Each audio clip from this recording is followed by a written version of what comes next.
Touching a raw nerve. It took me a long time to come up with this title, but I think it beautifully reflects my research career. So tonight I'm going to tell you my story in the field of chronic pain. Chronic musculoskeletal pain is a huge problem, both in terms of disability, but also economic impact. These are just a few numbers from last year. In the UK, 15.5 million people have chronic pain. These are large numbers. Of working age, approximately 8.5 million between the ages of 20 and 64 have chronic musculoskeletal pain. Nearly 3 million people have widespread pain, such as fibromyalgia. What I find interesting is in 2022, 7.3 million workdays were lost due to work-related chronic musculoskeletal pain. And the reason? Because we don't fully understand the causes of pain. We don't fully understand the mechanisms. As a result, for some patients, current treatments just do not work. But I want to start my story, or this story, back in the 1800s, in 1860. So in 1860, George Eliot wrote the book, The Mill on the Floss. So it was my colleague and friend, Jeff Bove, who pointed me to this, directed me to this book. In fact, he directed me to chapter 2, book 3, which is Mrs. Tulliver's Terrafin.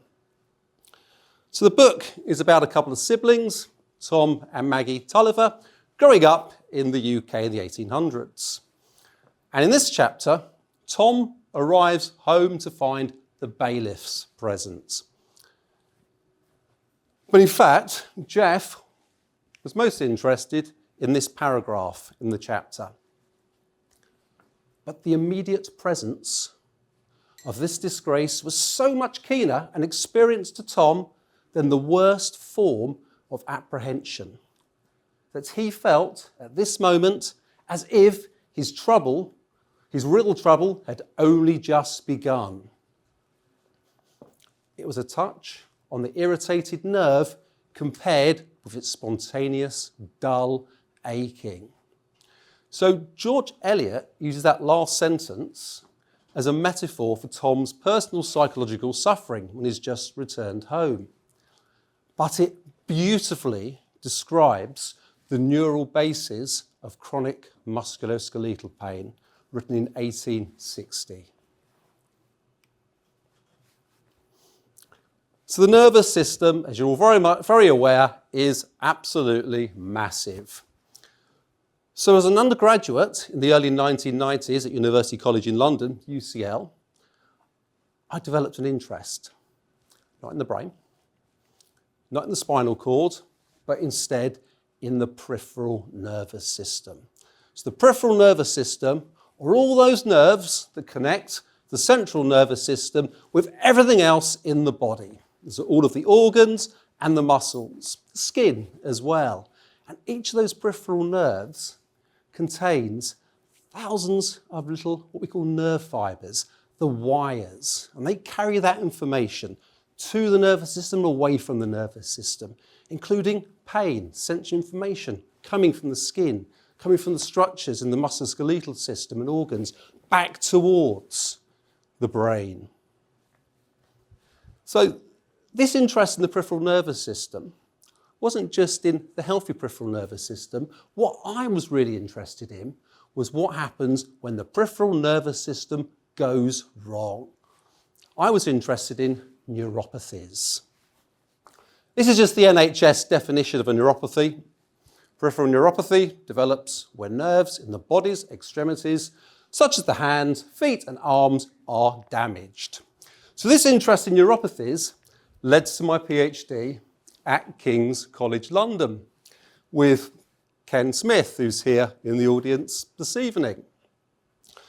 So Ken ran a large lab on the Guy's campus.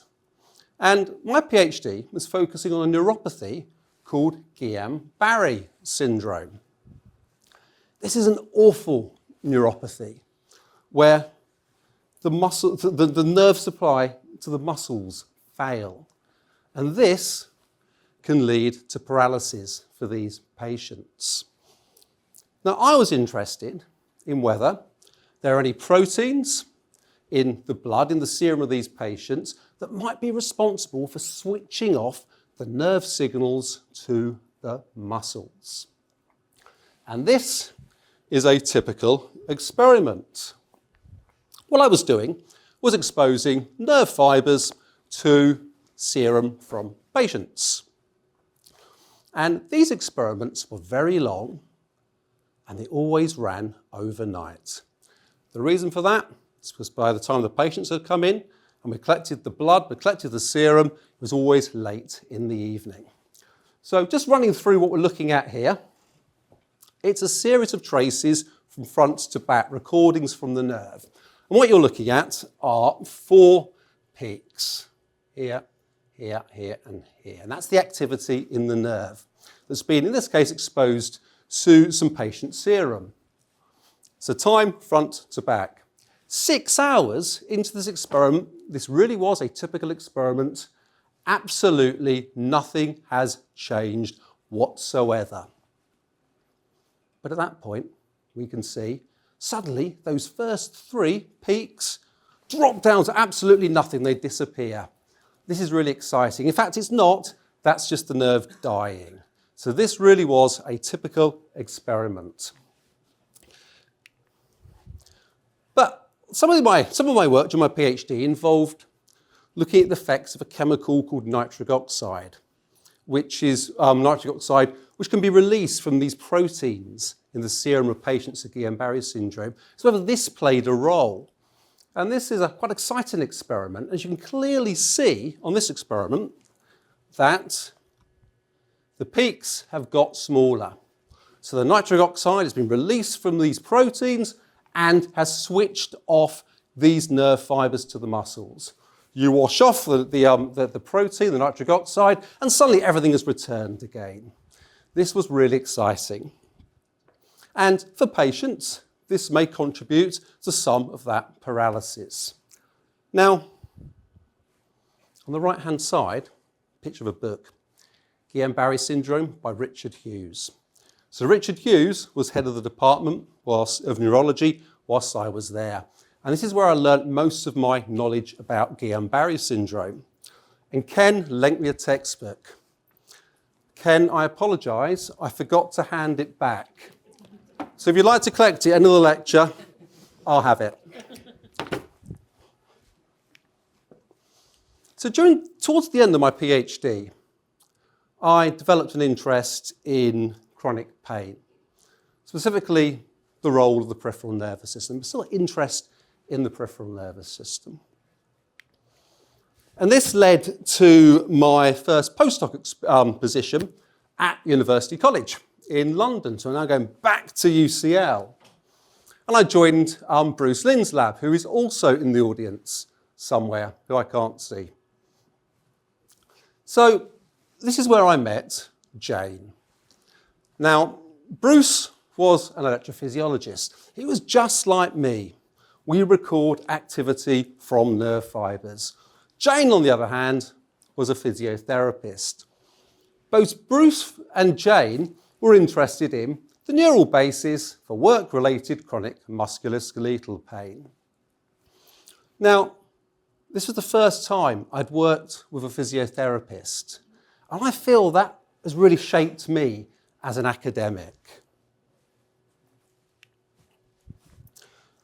Bruce and Jane were interested in repetitive strain injury, or RSI. You've all probably heard of RSI. It's particularly common in the 1980s in Australia, where there was an apparent RSI epidemic.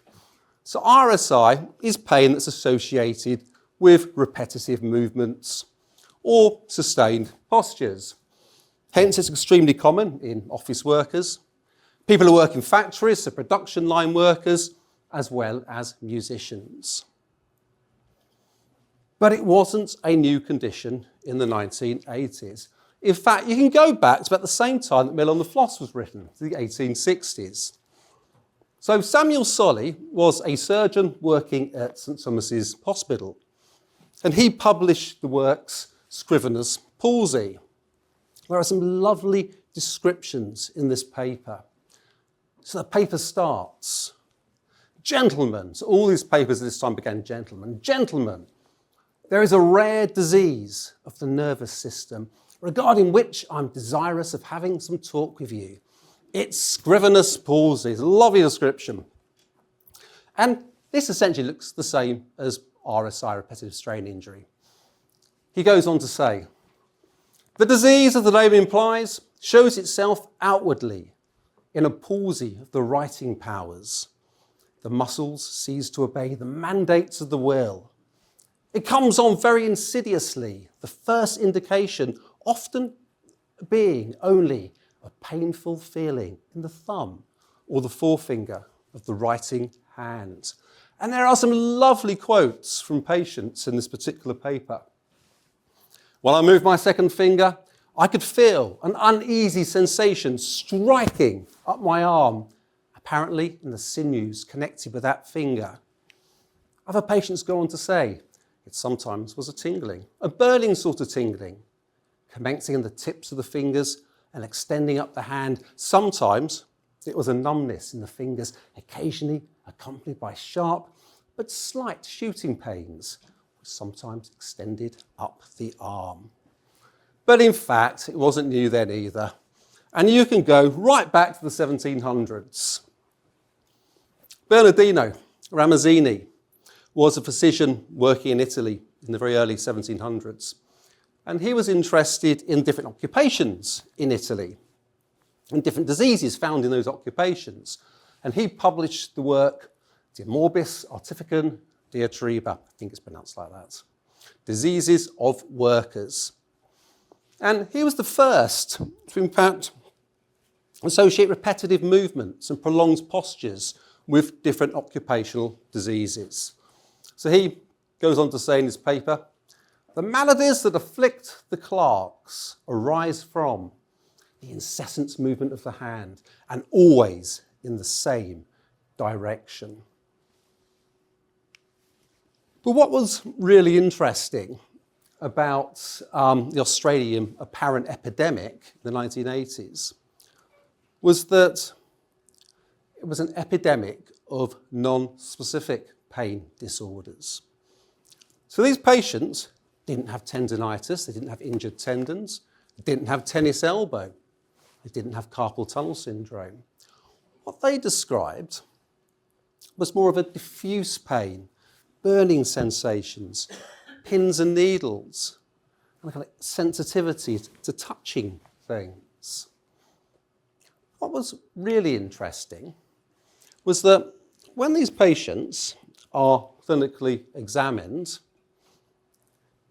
they show absolutely no signs of any kind of tissue, so muscle, tendon injury, or nerve injury that may be causing the painful symptoms. So this really was an invisible illness. This really was a controversial condition. So something that had concerned us at UCL was the name RSI, repetitive strain injury, because repetitive strain suggests the cause, but we didn't in fact understand the cause of these patients with these non-specific pain disorders. And it's interesting because if you look across the globe, these patients are called different, the same patients described as having different conditions. So in Australia, the term repetitive strain injury is used to describe these patients. In Japan, occupational cervico-brachial disorder. Across the Americas, work-related musculoskeletal disorder, cumulative trauma disorder, repetitive motion disorder. But in the UK, we preferred to call these patients as having non-specific arm or non-specific forearm pain, because that better describes the symptoms that these patients were presenting with. Now, if you remove occupation as the cause of this diffuse non-specific pain, in fact, there's a lot of similarities, the symptoms that these patients present with other chronic pain conditions, including complex regional pain syndrome, fibromyalgia, it's widespread pain, sciatica, whiplash-associated disorder. These are patients who've had a whiplash injury and a few months later are still left with pain, develop chronic pain. Non-specific low back pain, radiculopathy, so a pinched nerve. It's a similarity to the symptoms that these patients all present with. Many of these patients had signs of what we call neuropathic pain. So this includes spontaneous pain, a spontaneous dull ache, electricity-like symptoms, shooting pain, burning sensations. They describe getting dressed in the morning, their clothes brushing against their skin, causing painful sensations.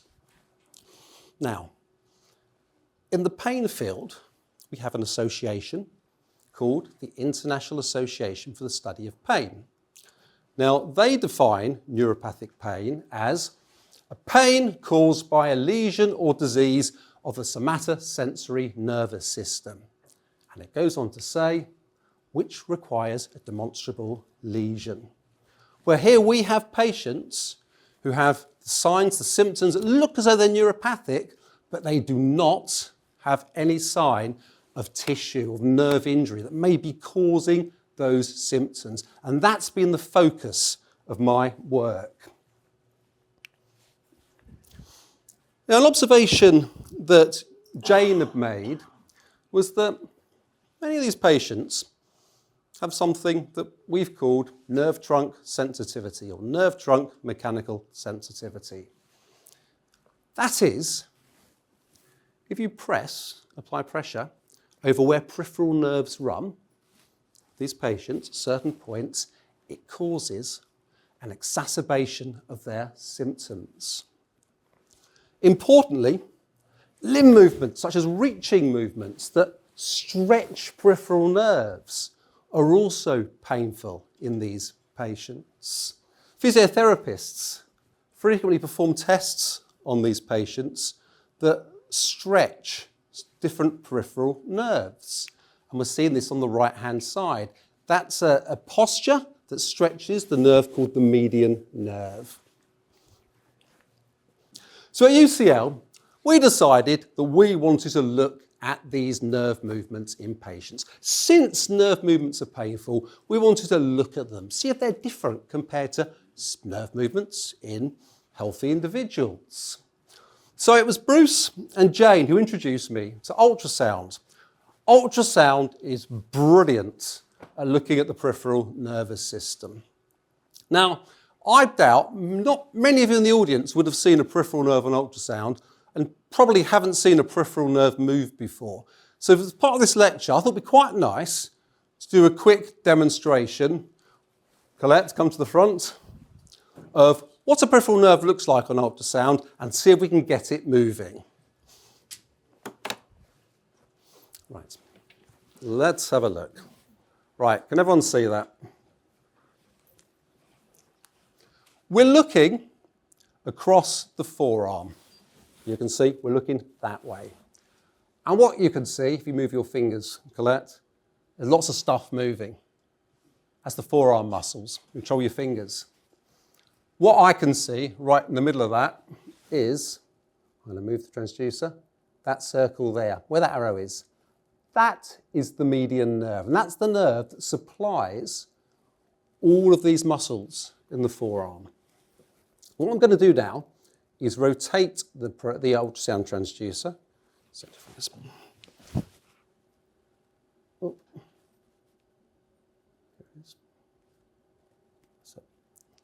So we're going to be looking along the nerve.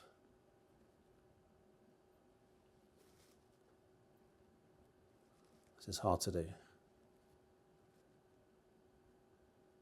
So, can everyone see the nerve?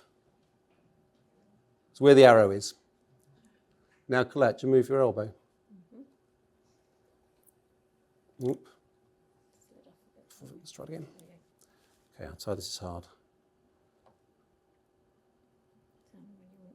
Yeah. Try it again. Look at that. That is a nerve moving. Oh, let's try to find it again. There we go, try once more. That is a nerve moving in response to moving the elbow joint. So we wanted to look at these movements. I want to waggle your fingers while you're at it. Look at the muscles move. See all the muscles contracting around the nerve. It's now pushed it out of the way. Colette, thank you. That was perfect. Round of applause for Colette. Perfect. So we wanted to look at these movements, since limb movements that stretch nerves in patients are painful. So our hypothesis, our theory, was that the reason limb movements are painful in these patients, limb movements that stretch nerves, was because the nerves are stuck. They are entrapped. Similar to carpal tunnel syndrome. So carpal tunnel syndrome is the classic entrapment neuropathy. So and that is entrapment of the median nerve, the nerve that passes through the forearm, one we've just been looking at the wrist. So the theory, or our hypothesis, was that rather than when you move your limb around, the nerve stretching along its whole length, suddenly if it's entrapped, it's got to stretch more to accommodate that movement over a shorter length. And that extra stretch might just pull it into the pathological range, enough to cause symptoms in patients. Does anyone have any idea what we're looking at on the bottom picture? Any guesses? The 10-year-old at the front. That is perfect. Well done. Gold star. So you're absolutely right. So you're absolutely right. It is the median nerve. Right. So it's a whole series of ultrasound images all glued together from the armpit, the axilla, all the way down to the hand. And I think it's quite pretty. So we're looking at the median nerve here, passing through the arm, around the shoulder, not shoulder, elbow, through the forearm, and then it's coming really close to the skin as you pass through the carpal tunnels. It's a beautiful profile of our median nerve. So we wanted to measure these nerve movements. This was harder than we thought. So this is measuring the nerve movements from the ultrasound images that, for example, the ones you've just seen. So Bruce suggested that we should just simply track the speckles as we're performing different limb movements. As you saw, as you move the nerve, the speckles move. That was followed by, we're going to need a computer program to do it. Well, I record from nerve fibres. But anyway, well, should I say, what Bruce did give me was about 4 lines of code just to get me started, and directed me towards MATLAB, which is a programming technical language, and asked me to somehow write something that measures nerve movement. Several months later, several thousand lines of code later, I managed to write something that could track anything moving on ultrasound in any direction. I have to acknowledge MathWorks, who make MATLAB, for their help web pages, because I had to look up every single computer command as I was writing this, but it seemed to work. Jane and I spent 2 years measuring nerve movements in response to moving the finger, moving the wrist, moving the elbow, moving the shoulder, moving the neck, moving the leg, moving the big toe, absolutely everything. We did it. And 2 years of measuring nerve movements in healthy people, because no one had done this before, as well as in our interesting patient groups. And guess what we found? Absolutely no sign of entrapment, absolutely nothing. These nerves slide absolutely fine in these patients. And what was really interesting was that I had the clever idea of looking at nerve movement in the entrapment neuropathy carpal tunnel syndrome, and guess what? It moves absolutely fine in carpal tunnel syndrome as well. That is not an entrapment neuropathy. But we did have some interesting observations. One day, Jane and I had a healthy individual lying on a couch, and we were imaging our favourite nerve, the median nerve, in the forearm, as you've just seen. And suddenly, that nerve moved. What was interesting was that no joints were being moved to tug on the nerve. Turns out, just taking a really big, deep breath in is enough to pull on your peripheral nervous system to move those nerves. So what you're going to see is a little movie. This is the median nerve of my program tracking its movement. It's only a couple of millimeters. So this is someone breathing in, moves to the left, we can track that movement, and then as you breathe out, it returns the other way. And we thought it would be really nice to look at this movement in some of our interesting patient groups.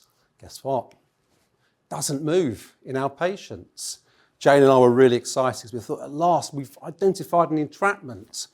Now, Bruce loves modelling things and drawing lots of lines on graph paper and using elastic bands to try and work out what's going on. Of course, after lots of modelling, we decided this wasn't an entrapment. It just indicates some other pathology in these patients in the shoulder region. So you may be wondering, what's happened to my speckle tracking program?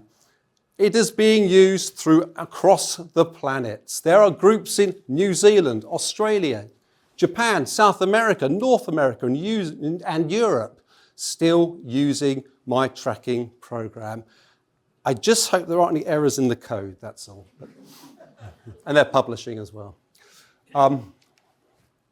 Okay, so what we learned was that nerves clearly aren't entrapped in these patients. So we had to kind of work out what might instead be contributing to the pain that these patients described. And we hypothesised that these patients may in fact have a very minor, subtle neuropathy. Their nerves might be inflamed, and that inflammation might be the cause of their painful symptoms. So we wanted to explore this. Bruce and I developed a model of nerve inflammation, a model whereby we could examine the nerve fibres that carry pain information, the wires, and the effects of inflammation on the function of these nerve fibres. And in 2005, we published an important paper in the journal Pain of our findings. In fact, the editors asked to use one of our figures for the front cover of that volume. This is really exciting. So I was hoping to bring in a copy of the front cover of this volume. Unfortunately, I've lost my paper version. I've trawled the Pain website, and they've got the front cover of every single volume going back about 30 years, except for mine. So I have reproduced it here for you. I thought I'd better explain what we're looking at, because it's quite pretty. Okay, it gets complicated now. Each of these wires, these nerve fibres, has a little cell body. And in that cell body, there are all the circles we're seeing here, there's one here, all these circles here. In each of these cell bodies, there's a little nucleus. And that nucleus is pumping out proteins. And those proteins are required for that nerve fibre, those wires, to function correctly. What we showed was that inflammation changes the proteins that are being synthesized by these nerve fibres, by these neurons. And that's indicated by the bright green nuclei that you can see on the picture there. And that's a staining technique that we use.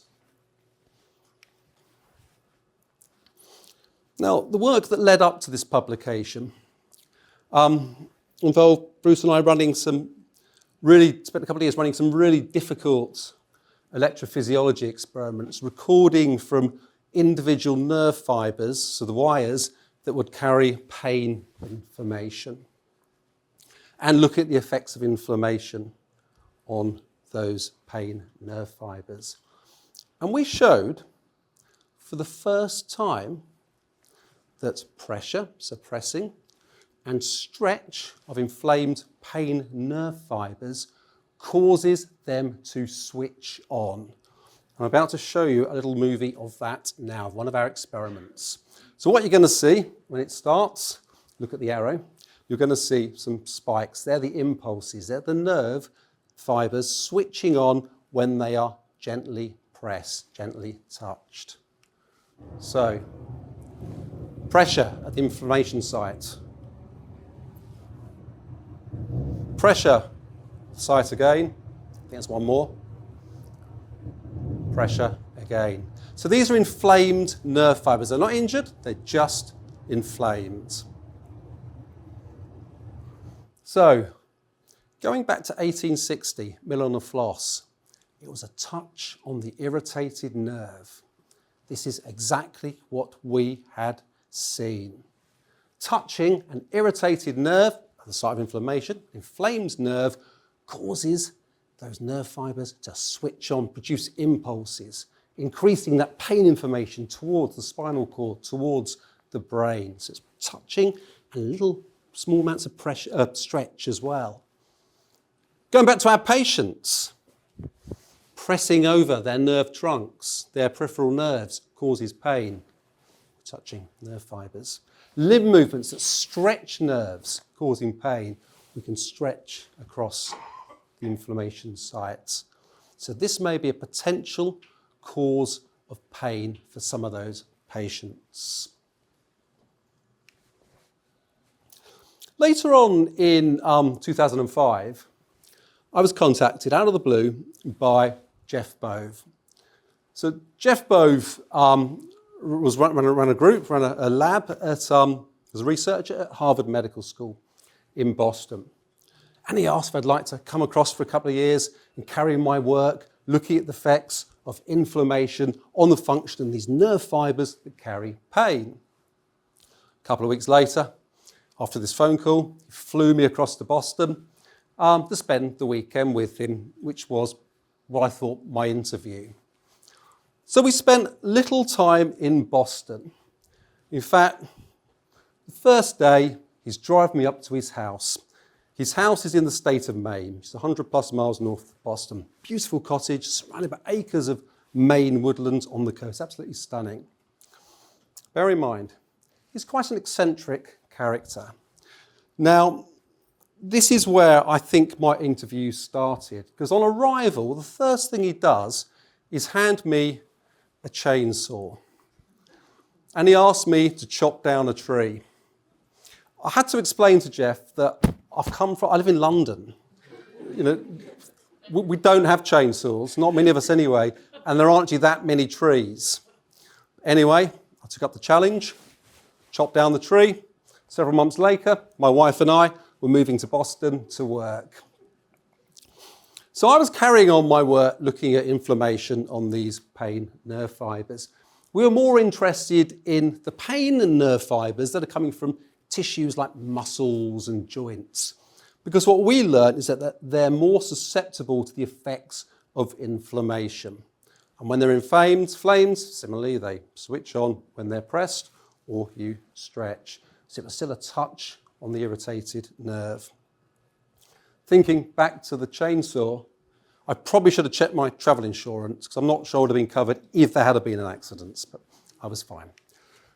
Okay, so we proposed a mechanism for what we were seeing, this switching on of these intact nerve fibres when they're touched or stretched. And I've tried to make this animation, hopefully it makes it a little bit clearer for you. Right, what are we looking at? We're looking at a nerve fibre. See the long bit there? That circle there, that's our cell body that I was just now talking about. That's the bit where you find your nucleus that's pumping out all of these proteins. And many of these proteins are passing along down the nerve fibre, and they're required for that nerve fibre to function correctly. Some of them reach the very end of those pain nerve fibres, and they're the ones that switch on that nerve fibre when you touch something hot, stub your toe or you hit your thumb, with a hammer. Now, what we proposed was that inflammation disrupts this process, which leads to an accumulation, a damming up of these proteins partway along these nerve fibres at the site of inflammation. The consequence of that is a hotspot of sensitivity when you touch or when you stretch a nerve fibre.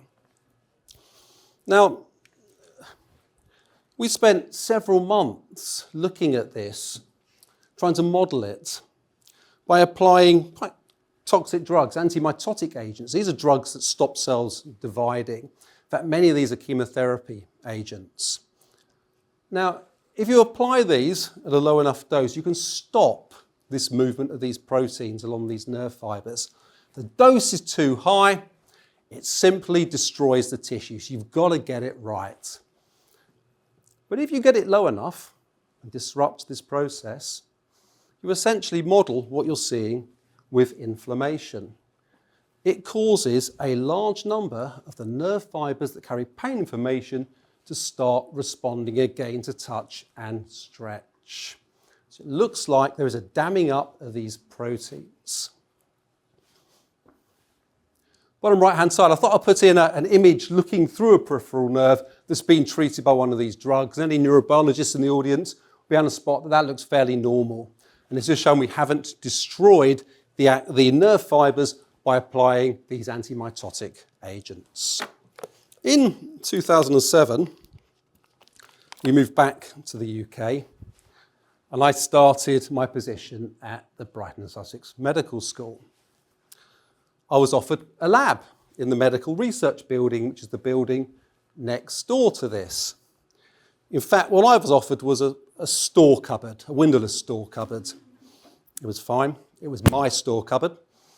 Put some lab bench in. It actually looked like a proper lab. And in this space, I could carry on conducting these experiments. In fact, Jeff helped me set up some apparatus that would allow us to control the amount of force that we apply, the amount of pressure that we apply to our inflamed nerve fibres. I'm about to show you an example experiment now. Now, this is slightly more complicated because now we're going to see two traces. The one at the bottom is the activity from the nerve fibre, so you'll see some impulses. The one at the top shows the amount of pressure that's been applied. So you'll see, a little bit of pressure, a little bit of firing. A bit more pressure, a bit more firing. And it goes on.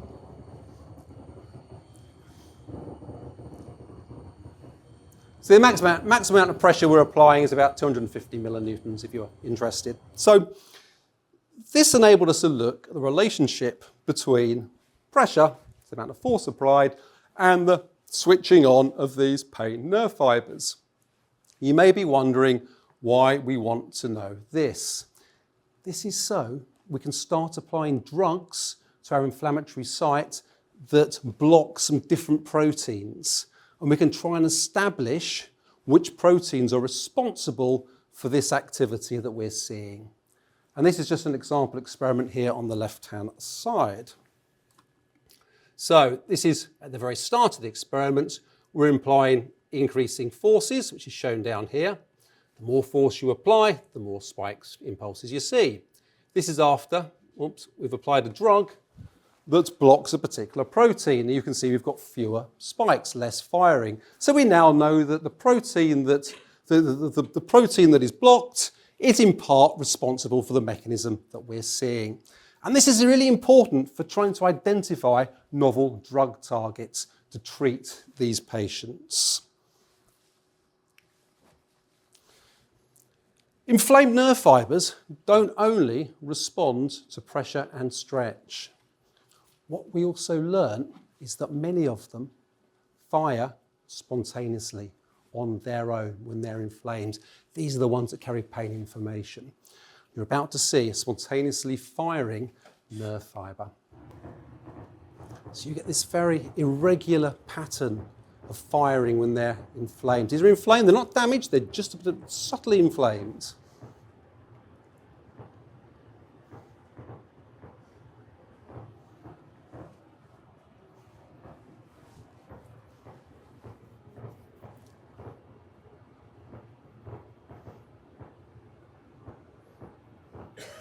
So going back to mill on the floss, compared with its spontaneous, dull, aching.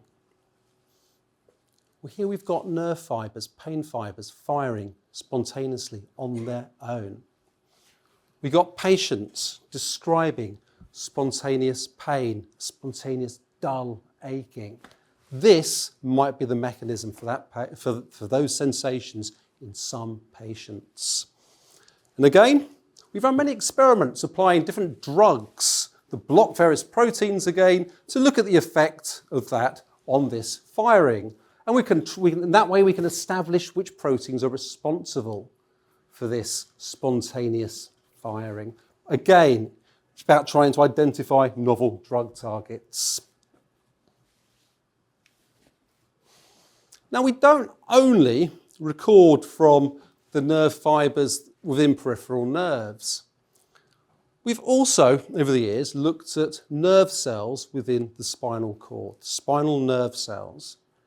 These are nerve cells that carry that information from the pain nerve fibres in peripheral nerves up the spinal cord all the way to the brain. And what we've learnt is that those nerve cells in the spinal cord, when a peripheral nerve is inflamed, it causes those nerve cells to amplify the pain signal. So pain is even more painful. Pain is even louder. Now, the way we look at this is quite complicated. I will try and explain. I'll show you a little movie of an experiment as well. We electrically excite the peripheral nerve, give it an electrical pulse on regular intervals. Whilst doing that, we record from the nerve cells within the spinal cord, these spinal nerve cells. As you repeatedly stimulate the peripheral nerve, what we see is more and more impulses from those nerve cells in the spinal cord. This is called wind-up, and this is potentially a mechanism that might lead to amplification of the pain signal within the spinal cord. So let's run this. So that doof you're hearing, that is the electrical pulse exciting the peripheral nerve. The little peaks are the recordings, the little spikes from our spinal nerve cells. And look what happens. As you repeatedly stimulate, you get more and more impulses. That is amplification of the pain signal passing up towards the brain, and that is caused by our inflammation. To the point, actually, where the spinal nerve cells are almost spontaneous themselves. So that picture at the bottom right of this slide shows some nice bright green dots, and they are nerve cells within the spinal cord that have switched on because of the inflammation. Now, there are many textbooks in the pain field. There's one that stands out, and that is Wall and Melzak's textbook of pain. Now, you know you've made it in the pain field when you're invited to write a chapter. Well, in 2013, Jane and I were invited to write a chapter on non-specific arm pain.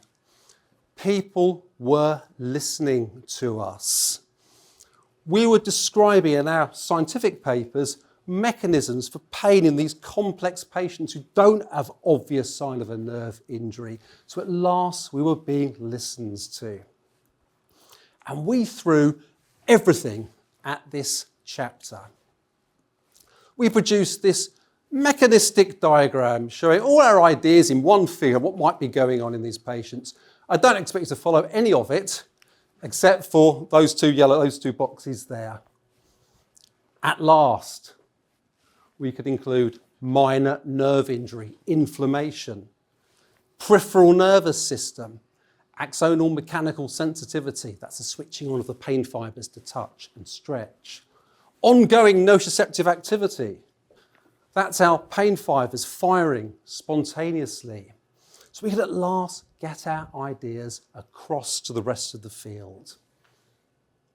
Up until this point, all of my work had been either using ultrasound or carried out in the laboratory.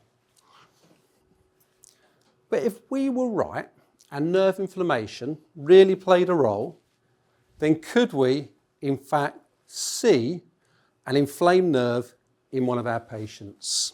Can we actually see it? In 2007, when I started at the medical school, it's a relatively new school, and our imaging centre was just starting to open up. It has MRI facility for research. Now, the physicists at the Clinical Imaging Sciences Centre were after projects. It's in the early days. And I thought, well, let's go and talk to them. So asked a couple of simple questions, not being someone who works on MRI myself. Can you easily see a peripheral nerve using MRI? And two, do you think you'll be able to spot if a peripheral nerve was inflamed? Well, the initial response was, we work on brains. But that's fine. They were happy to start looking at peripheral nerves, and they produced some beautiful sequences that seemed to be able to enable us to, first of all, visual peripheral nerves, but also identify whether they're inflamed. So the theory is that MRI is very good at detecting water. And if a peripheral nerve is inflamed, there might be swelling, there might be edema, and there may be more water, which would mean the signal from the nerve would be bright, and that's what we were looking for. So the nerve itself would appear brighter on the image. So we set about trialling some of the sequences on a few participants, and this is what we saw. Pea soup. There are at least 3 peripheral nerves here, and we couldn't see any of them. So we're looking down, somewhere down here, across the forearm. It wasn't a good start, but we got better. And this is now a series of slices, once again looking across the distal, far end of the forearm, across the wrist. Did anyone spot a peripheral nerve? Let's try running it again. So, I'll try and pause it. That is the median nerve.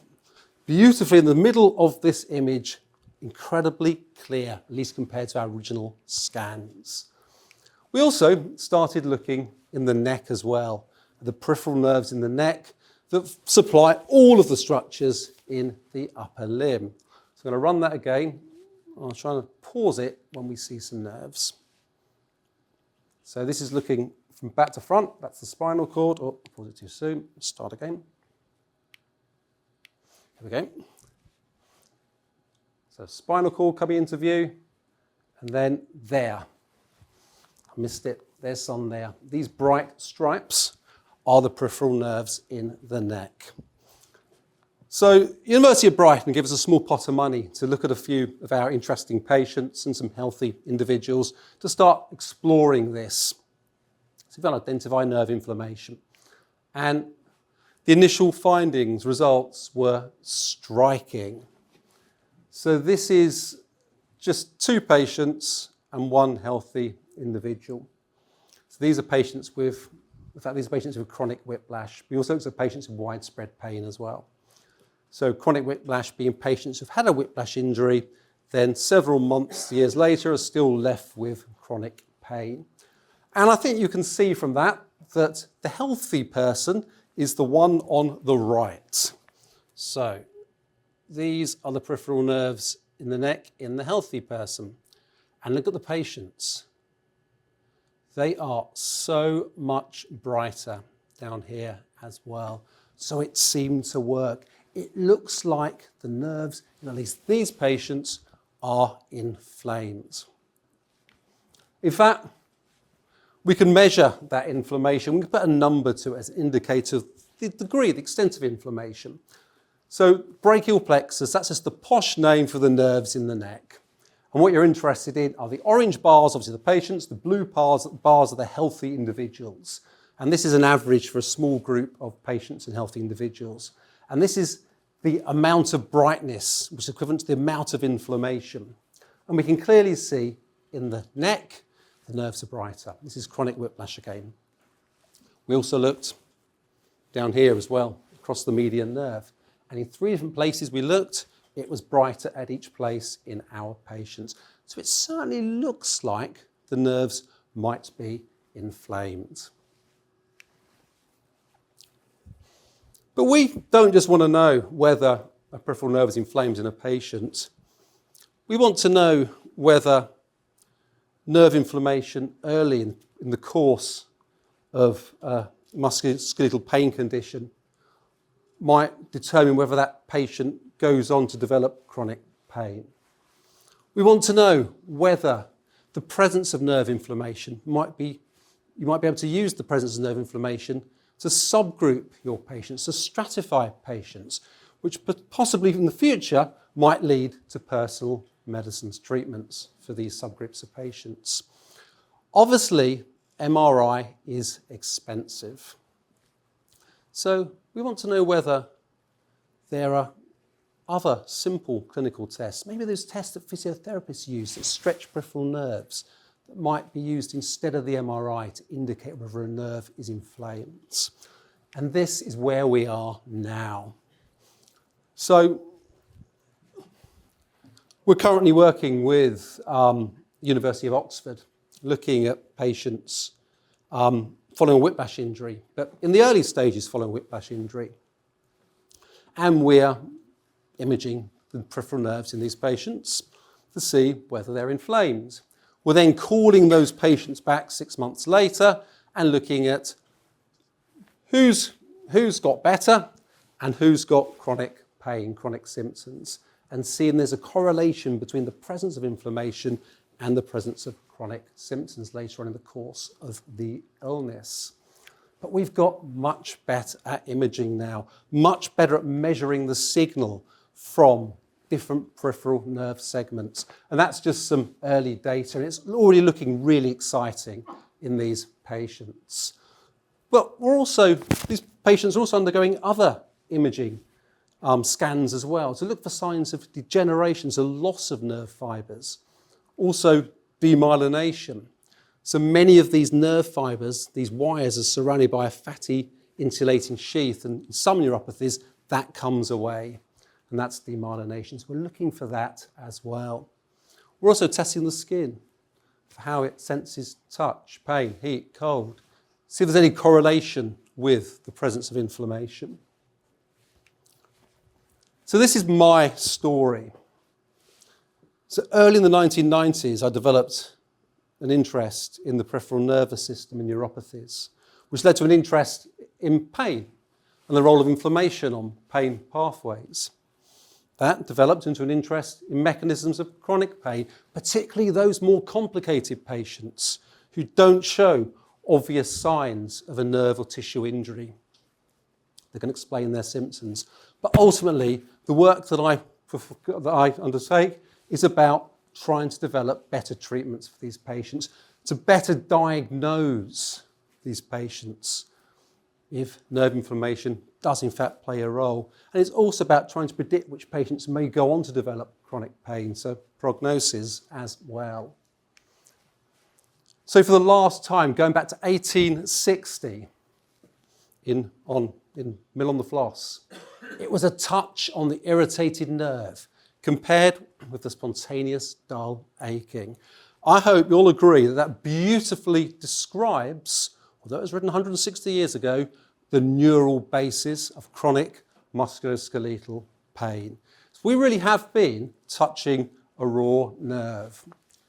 Now, there are so many people that I want to acknowledge. If you haven't been mentioned already, I hope your name is somewhere on this slide. I may have missed some people. These are the many researchers and including many students at the medical school who have worked with us to collect this data that I've shown, much of which I've shown today. But of course, I want to research all those participants that have given up so much time, acknowledge all those participants have given up so much time for us to better understand the causes of chronic pain in these really complex groups. And of course, I want to acknowledge my son and my wife down there. But this is for Jane, because I know she would have told the same story. Thank you very much.